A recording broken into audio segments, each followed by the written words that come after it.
Hey guys, so I'm still sick, sorry about the voice again. And someone's working with my kid in my house, so I'm in my studio, so that's why it looks funny background out here. But anyway, so I have this really good idea for a video. If you don't know it already, I'm a really big fan of Leo and Actualized, his YouTube videos, and I'm a big presence on his forum, actualized.org, if you want to check it out. It's awesome. So I saw that he made a comment to somebody. Somebody was asking if presence could be explained in words. I forget exactly what the word they used, but if you could teach someone, if you could use words to explain what it's like.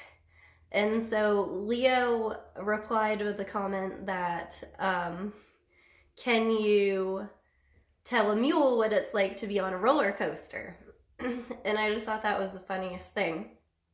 And so I immediately got the idea to find a mule and try to explain to a mule what it was like to go on a roller coaster. But I don't know anybody who has a mule. So then I was kind of like the Grinch when he was trying to look for a reindeer but didn't know where to find a reindeer. And so I looked around my house and then I looked at my dog. So he's very mule-like. He is, 2 years ago, he started getting really, really sick, and we took him to the vet, and they said that we could do surgery, but it probably wouldn't work, and so best case scenario, he had about 4 months to live.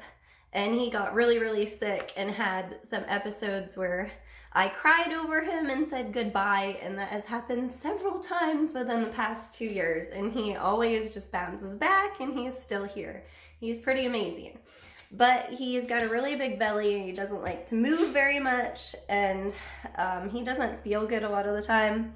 Everyone says I should put him to sleep, but he's still like really enjoys us and is really loving, and so I can't do that to him, not until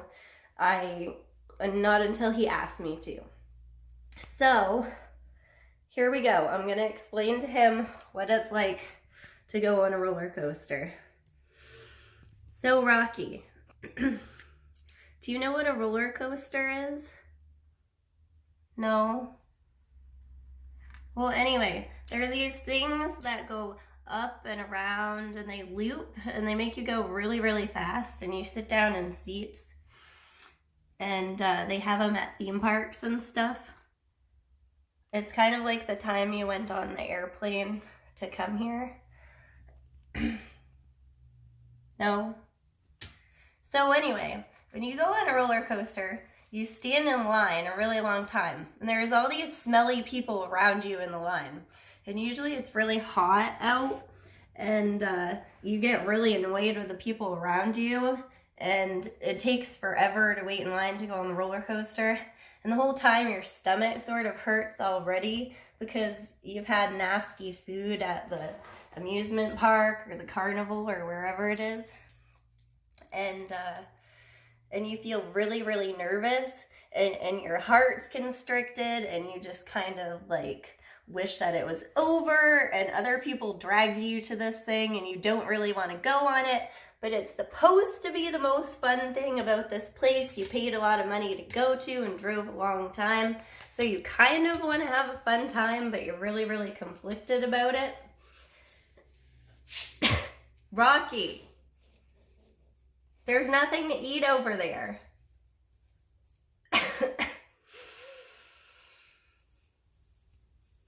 Rocky, come here. He stuck his head in a corner.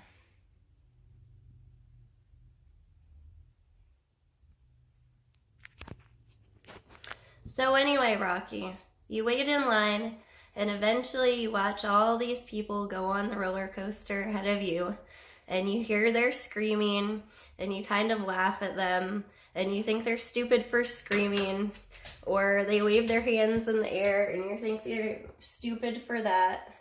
And then finally you get on the roller coaster, and this teenage boy with zits on his face, he makes sure, checks your seat buckle, and the thing's like so far up, it's made for really fat people, so you're like, is this thing gonna hold me in? Because I'm gonna have to hold on for all I'm worth not to fall out of here. I do not think this thing is going to hold me in. And then you wait longer, and that feeling in your chest and your throat and your stomach gets worse, and you wonder if you might be gonna throw up. And then finally the roller coaster starts.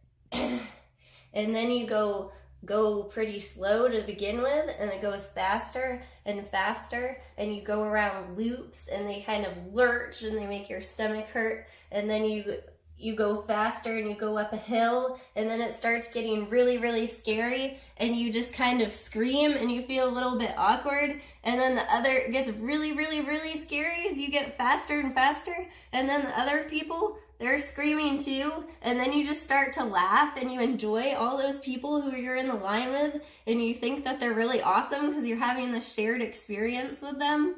And then finally the roller coaster stops. And this time your whole body's on fire. You're just like so scared and exhilarated, and you just kind of can't even describe it anymore. And then you get off the roller coaster, and all the other people get off the roller coaster, and you feel entirely different about them. And it's like you can't walk anymore because you're just like so used to going so fast.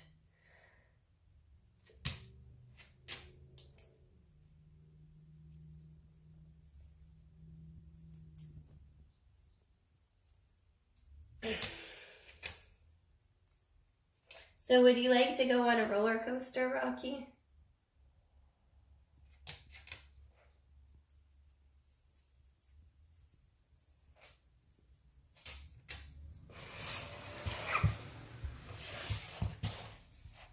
What did you think of my story?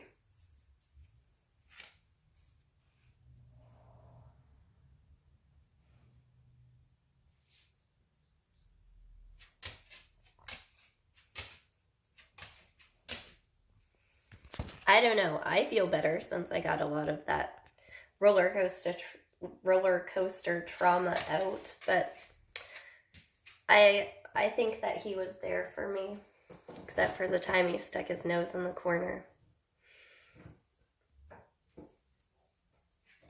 But other than that, I don't think he understands what it's like to go on a roller coaster.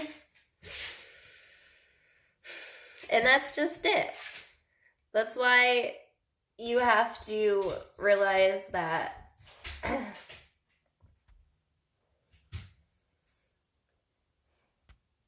no teaching is it. Trust no teaching. Don't trust any teacher. I had some sort of a sign show up in my life, and it was trust no one. And I couldn't understand. I thought that was not a loving thing, and that didn't go along with who I saw myself as a person. But now I fully understand it.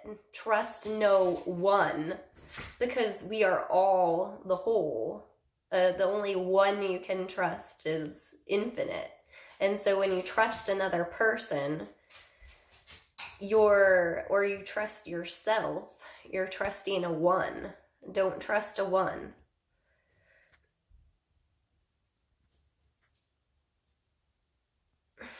You can't trust your memories of experiences. You cannot trust your experiences. You cannot trust a memory. You cannot trust a future experience.